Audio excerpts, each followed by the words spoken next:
இருப்பது அதிர்ச்சி அளிக்கிறது. சீமானவர்களின் பேச்சு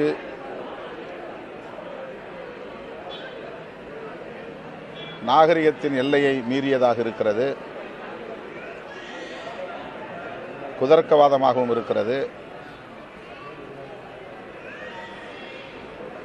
அவர் பேசுகிற அரசியலுக்கு அது எதிராக போய் முடியும்.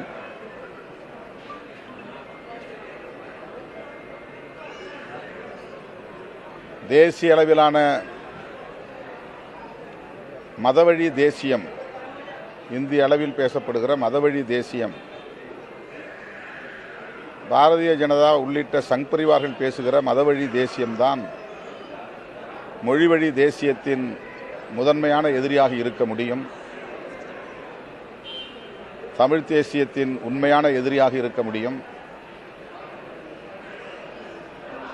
அதை விடுத்து தமிழுக்காகவும் தமிழர்களுக்காகவும் தமிழ்நாட்டுக்காகவும் தமது இறுதி மூச்சு வரையில்